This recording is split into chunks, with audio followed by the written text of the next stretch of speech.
Imagine with me, if you will. The year is 2000, and you're a child who's become obsessed with Star Wars because of the beginning of the prequels. Probably much to the chagrin of every adult in your life. And now you need to inject as much of that prequel action into your veins as possible. And Lucasfilm was happy to oblige. Toys, books, cereal, lunchboxes, Pepsi machines, candy, or maybe just some good old-fashioned video games. Lucky for you, 2000 is right in the middle of that golden age of the movie tie-in. You want to play The Phantom Menace? Here you go. Oh wait, not like that? We'll try this one. Don't like pod racers? Well, how about spaceships? No? Okay, well, try this one. Jedi Power Battles, for the unaware, was a beat-em-up released for the PS1 and Dreamcast, but why talk about it now? Well, just yesterday, the folks over at Aspyr released a brand new enhanced port for all of the modern systems, and they were kind enough to send me a copy. Thanks, Aspyr, that was really cool. So why don't we take a trip back to 2000 and see if the Phantom Menace mania-fueled gaming binge was all it was cracked up to be. Now, for this look back, I am going to be playing the new PC release, which seems to be mostly based on the Dreamcast version, but I also have played the PS1 version before, though it has been a while. I'll go over what the differences between them all are, when those differences are relevant, but for right now, let's dive into the game itself. First up, we have to pick our character, and wouldn't you know it, the first difference already rears its head. Actually, a few differences. First of all, in this new release, you have all of the unlockable characters from the original game unlocked from the start, which includes the Dreamcast exclusive character, drumroll please, Ki-Adi-Mundi. No one? Alright.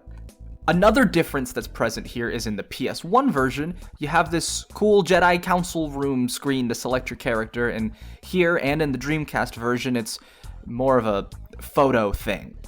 You may also be seeing the lightsaber color button there at the bottom on some of the characters. That's because when the original game came out, plenty of characters didn't have actually canon established lightsaber colors, but now they do. For example, Mace Windu's lightsaber in the original game was blue, but now in the re-release you can just press X and he can have a purple lightsaber like he's supposed to. Anyway, I'm gonna go ahead and pick Obi-Wan and get started. War! Wait, sorry, that one's too soon. Which one are we on right now? We're on trade routes. Trade routes, I think, that's right. Yeah, sorry. This game starts just like the movie, with a very poor attempt at both politics and murder. Like I said before, this game is a pretty standard beat-em-up, a run around from screen to screen, beating people up, and by people, I mean not people, but in fact robots. You get 3 types of attacks that you can chain for combos, 2 force attacks, a defensive force power, and an item. Now the item slot varies from character to character. For Obi-Wan, of course, it's a grenade. Master, destroy us! Gotta make up for a lack of force speed somehow. You don't have access to all of the force attacks and combos at the start, though. You have to unlock them by getting points at the end of each level. And how does one get points? By killing. And by picking up all of these funny, floaty things. By the way, every time you pick up any item or power-up in this game, Yoda makes a little giggle, and it upsets me a lot. Anyway, points. You get points by killing. For example, killing this guy. Bye-bye, guy. If you're like me and you've never touched the Dreamcast version, you may have spent the past few minutes going, wait, the game didn't look like this at all. And don't worry, your memory isn't failing you just yet. The PS1 version of this game looked terrible. I have no clue why, but there's no better level to see the differences than on the first one. And honestly, I'm a fan of the changes. The textures just don't look like Star Wars to me on the PS1 version, so I see why they changed it for the Dreamcast, and the nice, sharper versions in the PC version look even better. Oh, also, there's platforming. I don't remember if I said there's platforming, but this is what the platforming looks like. Nothing too difficult. Maybe a little difficult. Okay, it wasn't difficult so much as it was just different. See, the PlayStation 1 version's controls were, to put it lightly, bad. Luckily, in the re-release, they are bound a little bit better. Sadly, in preparation for this video, I had gone back and played a little bit of the PS1 version and now have muscle memory for a control scheme that I was not using. Eventually, I got used to it right around the time I found out that you can just switch the control scheme to the old one in the settings. Anyway, Obi-Wan gets valuable training for blocking lasers back at flying objects, and boom, first level done. Next up, we land on Naboo, and oh god, Jar Jar Binks, shut the fuck up! Besides the terrible presence that is Jar Jar Binks, this level is nice. I mean, the level design is fine, but the vibes here are unmatched. It's got some easy platforming, there's some small guys. I'm not sure who they are, but you know what? I like them. There is also, of course, the worm. Then there was no longer the worm. Little known fact, the worm was actually the guard to the city of Theed. This level comes with a twist though. You have to rescue at least 7 handmaidens. Very important that you remember that. 7 handmaidens. You even get an incredibly funny graphic at the bottom of the screen to keep count. That's actually one of the best uses of a promo photo I think I've ever seen. Actually, this game has some premium uses of promo photos. Just look at Darth Maul's character selection screen 1. He looks like he really wants out of school picture day or something. Anyway, handmaidens. It's really important that you walk up to them to rescue them. If you don't touch them, they have no clue it's safe. As a matter of fact, even if it's safer to just stay where they are, as long as you touch them, they will actively run into danger in the name of rescue. Also, you get to drive a tank. A tank is fun. Also, remember when I said to remember how many handmaidens you got and that, like, it was important? Yeah, I missed one. After running all the way through the level again, you get to defeat the robot, and boom, level done. Not gonna lie, I'm conflicted on this one. On one hand, I like the tank. On the other hand, 7 handmaidens. At least 7 handmaidens? I only ever found 7, and there were some weird places you had to check to find just those. I'm thinking there's a conspiracy. At least 7 means find 7. We don't have time for a conspiracy though, we have to take back the temple. It's at this point, I am now realizing I haven't talked much about the pickups that you can find in levels, so why not now? Every level has item pickups, so for Obi-Wan, it gives him more grenades. There are also 2 types of lightsaber power-ups. There's Amp, which makes it do more damage, and then there's Lightsaber Extend, which extends your lightsaber. Luckily, I haven't seen a power-up that does the opposite, because that would be embarrassing. There's also extra lives, extra points, ultimate pickups, which gives you everything, except points, I think. Well, not as much as the point pickups. It's kind of confusing. After we do a little more platforming, we find the Queen, who has actual real dialogue. We must reach my starship in the hangar if we hope to escape. Follow me. I told you it was real dialogue, not real good dialogue. Then we make our way to the hangar where we fight the green droids who shoot green at you. I have no idea what they are, somebody please tell me. Naturally, we end up on Tatooine, but sadly we do so with no pod race. Like I said earlier, there's another game for that part. This is, however, one of the few games where you can kill a youngling. Coincidentally, the other one is also a Phantom Menace game, and said youngling is also Anakin Skywalker. It truly was a different time. After getting that out of your system, make your way through the desert, killing not just the men, but the women, and the probe droids too. Actually, lots of probe droids? Holy shit, what the fuck is happening? Is this Vampire Survivors? Anakin also runs off to chase a Jawa who stole our hyperdrive. I don't know how we were carrying the hyperdrive. Anyway, we get back the hyperdrive and then you fight an armadillo and a very funny looking cactus. You'll notice I'm actually able to get Maul stuck on occasion with a sort of infinite combo. Keep that in mind. The next level is the first time where they take a bigger liberty with the level design diverging from the plot. I was actually surprised with how little of the game felt like it was filler. It really just keeps you engaged with the combat while giving you just enough of the story for you to get what's going on. And sure, the bosses may be departures, but Corusant is something else. We're jumping from rooftop to rooftop, fighting off mercenaries for some reason. I'm not going to complain too much, though, because this might be my favorite level in the whole game. The platforming here is at its best, with one very big exception. Holy shit, why am I so bad? And the enemies feel like they actually have real variety this time, probably due to the fact that they, look different. It's also the only level to be a two-parter with a load zone in the middle, which I find interesting. I also really like these vents. My only real complaint here is the boss is kind of underwhelming. He's just a tall white dude. I do like the teleporting gimmick, though. Speaking of teleporting, we're back on Naboo and we're off to find the Gungan's secret hiding place. I'm gonna be honest with you, this may be the most unremarkable level of the whole game. I just played through this entire game to get this footage, and I had to go replay this level to remember what happens. There's some ruins, there's some evil plants. Oh, and I met the Beatles. Hello everybody, it's me, Ringo. The strangest thing about this level is that you have to fight the Gungans. At least you don't kill them, you just beat them up with a lightsaber until they run away, and then you have a boss fight where you do that again, but he's a bigger Gungan who also has access to the Manhattan Project.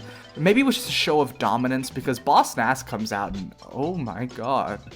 After running in fear from that monstrosity, we get to the most creative level of the game, and we get an actual cutscene to set this one up because it's so different. Here we take control of a droid Stap. S-T-A-P? Stap? I'm gonna say Stap. And we drive it through the streets of Theed. The controls are a little unusual. Up and down on the stick actually control your height, which is important for picking up power-ups and health, as well as avoiding head-on collisions. Once you get the hang of it, though, it's smooth sailing. Not too difficult, just a fun auto-scroller. We then reach the penultimate level. Sorry, it's my word of the day, I gotta get it in there somewhere. And again, though, something to shake up the formula. This one is timed, and you have to rescue 5 pilots. But first, you have to scale cliffs lined with rocket launcher droids. The only real issue I have with this level is that I had no idea that you're actually meant to go inside. There's nothing pointing you to do that, and you haven't been able to do that the entire rest of the game. And it's on a timed level, so your confusion is certainly going to mean a restart. Just make sure you hit the requisite number of pilots by the end of the timer, though, and you'll be good to go. And finally, we're here. The Maul fight. And let me just say, Maul is a true gentleman. He just stands there while I run around looking for goodies. How kind. Anyway, remember that infinite combo I did on Maul on Tatooine? Well, yeah, funnily enough, the easiest part of this level is fighting Maul. The hardest part, at least for me, was apparently jumping. Jumping! Not my strong suit. This level does contain a puzzle. Ooh! It took me far too much aimless running around to get what was happening here, and I'm sure it's hell in co-op, but I did enjoy it. I actually wish there was more of this throughout the game. Not like a lot more, just 1 or 2 other sections like this would have been nice. Back to the Maul fight, and oh, it's over. Look, I'm not proud of it, but Sith Lords aren't my specialty for nothing. Maul jumps into a pit, and we are treated to a lovely celebration with no Anakin? Holy shit, did I actually fucking kill him? Now, I want to quickly go over the extra content available in the original version of the game, all unlockable by beating the game with certain characters. You can unlock Padme, Captain Panaka, a battle droid, and, as previously mentioned, Ki-Adi-Mundi, in addition to the other playable Jedi. Then, there's also bonus levels, which I gotta be honest, these are some of the most 2000s bonus levels I've ever seen. First up is a level where you play as a droideka, clearing out the palace on Theed. You kill all of the guards, and then you kill Obi-Wan, and then you kill Qui-Gon, and then you kill Mace Windu. It's giving Revenge of the Sith bonus level, and I love it. Then there's the Kadu race, which is a Mario Party minigame. You button mash, it's nothing special. Next, though, is the survival challenge, where you have to survive through 10 different waves of enemies. And if you do that, you unlock the Ultimate Saber. I have not unlocked the Ultimate Saber. From what I understand, though, it makes your saber a one-hit kill, so I can see why the unlock criteria is so difficult. But then, of course, we have what has to be the most fucked up bonus level of all, Gungan Roundup. In Gungan Roundup, you slap and poke Jar Jar around until he runs into the goal. The first to 3 Jar Jars wins. Look, I know I was insulting Jar Jar earlier, but we're just battering him around for our amusement as he flees and yells for us to stop. How is this allowed? Jar Jar, I am so sorry. Did you know the Dreamcast version of this had an exclusive versus mode? Yep, as a benefit of this being a port of the Dreamcast version and not the PlayStation version, we get all of the other extra goodies and not just Conehead over there. The versus mode lets you and a friend pick any character and just go at it. Or if you're like me, you and a motionless AI. There's also a training mode, which may actually be better to play before you play through the whole game. Crazy, right? You learn all about the platforming and deflecting blasters and stuff. It's actually genuinely nice training to have for some of the harder levels of the game. Enough of all this old stuff, what about the new stuff? When you beat this new version of the game for the first time, you unlock New Game Plus, which unlocks a whole new roster of characters for you to use. They don't have any upgrades like the Jedi do, so they're more so for messing around. They have all of your favorite characters too. Pilot Droid, Tuscan Raider, Rodian. So yeah, obviously these are just the enemy characters that they've retrofitted in a way for you to play as them. But to me, that kind of fits in with what this era of gaming considered a bonus feature. It gives me the same feeling as using cheat codes in Jedi Academy to change your player model to any of the NPCs. Plus, some of these new guys are sick. Holy shit, it's Ishi Tib! I mean, you know, he's no Aldar Beto, but I guess he's pretty cool. Not all of them are bangers, though, so I'll run through the ones I like the most. First up, we have the Destroyer Droid. Is there any Star Wars game that wouldn't be improved by a little roly-poly? Plus, if you time your jumps just right, it looks really funny. Next up, we've got the Flame Droid. Feels a bit underwhelming, but even still, walking around with flamethrower fists is kind of sick. I also want to throw in an honorable mention to the Tuscan Raider here, purely because of this dive move. And of course, how could I forget? Jar Jar Binks. He isn't particularly strong in any way, and that's just the way I like him. He can still beat up Darth Maul all the same. So is Jedi Power Battles worth picking up in 2025? Honestly, yeah. It's a great nostalgic romp that doesn't take itself seriously, but still offers plenty of challenge. This new port has been running perfectly for me, but if you're more of a retro collector, at least do yourself the favor of picking up the Dreamcast release that the re-release is based on. Overall, though, I'm really happy to see this trend of re-releasing these old games continue, and I've got my fingers crossed for a Revenge of the Sith re-release any day now. Leave a comment about what games you're hoping to see re-released. I love seeing everybody's responses. That's it for me, and I'll see you next time.